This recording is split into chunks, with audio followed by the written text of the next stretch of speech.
Hi mga mare, for today's video ay may pupuntahan tayong galaan. Yes, samahan nyo naman kami dahil pupunta tayo ng Balagbag Falls. Yes, dahil malakas daw ang agos ng tubig ngayon doon ay titingnan lang namin. Ili-legit check namin kung talagang malakas. Ayan, nagbiyahe na nga kami. Nandito na nga pala kami sa Infanta sa bayan. Yes, dito na kami nagmula. Siyempre, bago ka gumala, magpagas ka muna, nakshuta. Yes, magpapagas tayo. 100 pesos lang naman. Haabot na yan, mga mi. Pinas forward ko na nga to at tingnan nyo naman, napakaganda ng panahon dito sa Infanta Pareal. Ayan, diba? For the go pa rin kami dito at kasama ko nga pala si Kaylins. Wala kasi ngayon sila mama dito dahil nasa Nueva Ecija sila, dun sila nagpasko. Yan, at nandito na nga kami sa Real ng lagay na to. Legit check, maganda naman ang tubig at tara na, go! Tapos mga mi, dun din sila magbabagong taon kaya medyo nalulungkot ako for today's video. Kaya sabi nga ni Hasbi dito sa akin, ano daw ang balak namin gawin, ayaw naman niyang gumala, sabi ko Balagbag Falls. Kaya ayan, ay for the go na din ako at ang ganda-ganda ng daan dito ngayon dahil parang nakikita ko na ang Encantadia. Bali, sunod na araw nga ditong maulan sa Infanta Real at Nakar at kung saan lugar pa dito sa Quezon Province, for the first time, nakita ko ng haring araw. Medyo malapit na nga kami neto at tingnan nyo naman, napakaganda ng views. Nandito nga lang kami sa Infanta, bakit bibihira ko tong mapuntahan? Kaya chance ko na to dahil may motors na tayo, o di babe. Bali, 40 pesos lang naman yung entrance doon, kasama na yun yung parking dahil taga-Real naman kami. Yes, taga dito naman kami Quezon Province. Syempre, hindi mawawala, pag pupunta ka dito ay makakita ka ng falls sa tabi-tabing kalsada at syempre hindi rin mawawalang makakita ka ng landslide. Ayan, mag-ingat-ingat po tayo. Lakshuta, may landslide pala din Sinasabi ko naman sa inyo, sunod-sunod na araw din ang maulan, bakit hindi ka naman lalandslide din, o di babe? Ayan, tingnan nyo, doble ingat talaga tayo pagdadrive dito sa mga ganitong daan dahil yan po ang nakakadula sa atin. Yes. Promise, ngayon ko lang itong naigalang motor na to at ngayon ko lang din siya mararanasang mapabalagbag falls. Ayan, kaya for the go, napakaganda ng daan. Hindi pa nga kami nakakarating sa Balagbag Falls, natatanaw ko na yung langit. Bakit naman pa ganyan ka? Diyos ko, ngayon na nga lang mag-a-outing, so uulan pa yata. Bali mga mi, 200 pesos lang ang dala nating pera dahil wala tayong pera talaga for today's video. Napamaskuhan lang natin yung 200 na yun, kaya igala na lang natin. Nagtanghalian na naman kami niya ni Kaylin sa resto, kaya naman for the swimming na lang talaga. O di babe, kaya kung kayo dadayo dito sa Infanta Quezon, dayuhin nyo na rin tong Balagbag Falls. Dahil bago kayo makarating ng Balagbag Falls, eto munang view ang makikita ninyo. Ayan, napakagaling nga ditong mag-video ni Kaylin. Kasi sabi ko sa kanya, ikaw muna ang mag-video at hindi ko naman kayang mag-multitasking. Napakadami nga talagang falls naming nadaanan pero hindi yun ang aking tinutukoy mga mi.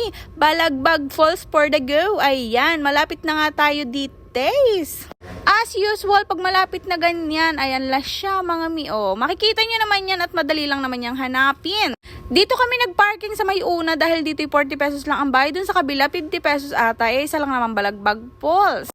Ayan, at dyan na nga yung agos ng tubig na yun. Diba malakas ang tubig? O di babe. Binalaan naman kami ng bantay na sabi niya, ma, malakas po ang tubig ngayon. Sabi ko naman ay okay lang dahil gilid-gilid lang naman ako. Okay na sa akin basta mabasa ako ng tubig ng balagbag dahil yun lang talaga pinunta ko. Ayan, at may mga kasama kaming ibang mga riders pero hindi namin talaga sila kasama. Yes. Separate location, nakasabay lang, ganun. Ayan, magbabayad na nga si ate girl dahil 100 pesos na lang ang ating pera dyan dahil pinanggas natin yung 100. Ayan, I love Balagbag Falls. Oy, yan, dyan kayo pupunta mi. Dito sa gilid na to, wag dun sa kabila at may presyo dong mahal. 50 pesos ata doon, dito lang tayo sa Pangportig. Doon din naman ang punta, Balagbag Falls din yan mga mi.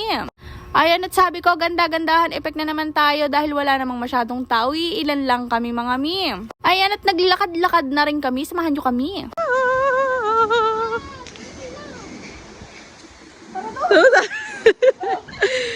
Tara dun. So, welcome po kayo dito sa Balagbag Falls. 40 pesos lang, pinarking na. Adventure. Oops. Pagdadaltal po.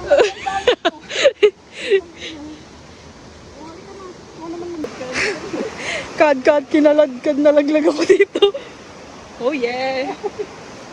Yan ang sinasabi sa hula.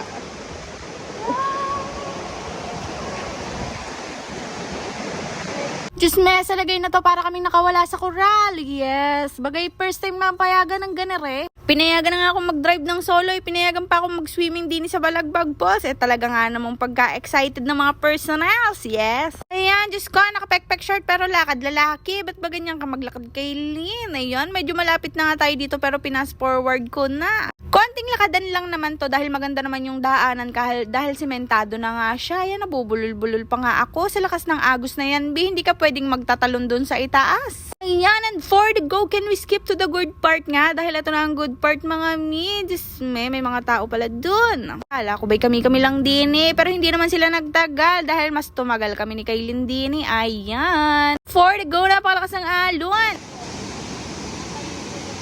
Tatalong ka dyan, tangina mong mamamatay ka dyan. Utes.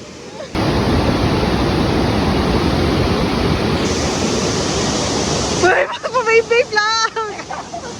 Siyempre, nag-swimming na din kami at ayun si Kaylin sa gitna at syempre inulan na din kami mga mi. Hindi na ako nakapag-video.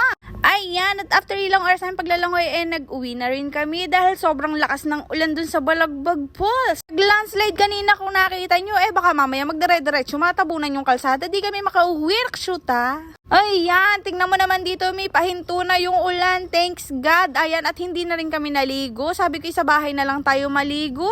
Doon na lang kami maliligo sa may resto. Basang-basa nga kami dyan. At pagdating naman dito sa may Parayal, walang ulan. Diyos ko, para kami naglarong bata doon. Kita nyo naman, tuyo ang kalsada mga mi hanggang Infanta na yan. Ganyan katuyo, kaya imposible at baka kami mapaghalataan talagang naglalangoy. Hindi na nga kasi kami naligo doon dahil sabi naman namin malakas ang ulan, mababasa din kami. Ayan, tingnan nyo naman yung langit mga mi. Napakaganda at nagbo-blue-blue pa. Para kaming niloloko ng Balagbag Falls. Ayaw yata talaga kami papaliguin doon. Siyempre, fast forward, binilisan ko na daw yung takbo dyan pero mabilis lang talaga yung pagkaka-video. Naka-forward ba naman yan, mi? Bale, alas 2 na nga nito, mag-aalas 3 na ata, kaya syempre, uwian na. Ayan, tingnan nyo, ang ganda ng langit, di ba? Blue. Subalit kanina, hindi ako nakapag-video, nakshoot. Lakas na lakas ng ulan. Targis na yan. Pabalik na tayo ng Infanta, nang lagay na to mga miaya ng Real, palatandaan ng Real. At syempre, eto naman ang palatandaan ng Infanta. O, ayan. Pag nakita mo na yung arko na yan, yes, pa-Infanta ka na. Ibig sabihin daw nun, sabi daw. Ayan, and for the drive, syempre mga mi, sa 200 pesos ay may natitira pa tayong 20 pesos. Dahil ang entrance nga lang ay 40, so dalawa kami 80 yon, di babe? Tapos 100 pesos sa gas, kaya naman for the go. Yung 20 pesos dito na namin ilalaan, magbubuko juice kami at pakiramdam ko ay nagkaka-UTI na ako. Bukod sa kakukok pakiramdam ko ay nagkaka-UTI na ako sa mga iniinom ko ditong makakarang araw mga mi. Ayan, legit check, masarap naman daw ang buko, sabi ni Kaylin at binidyohan pa nga niya ako dyan, Diyos me.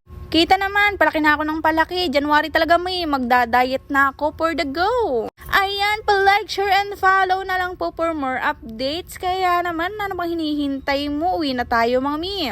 Ayan, si Bailey nag-iintay na. O, di babe, kakute ng anak ko na yan. Iniintay niya na ako dyan kay papasok na kami, babush.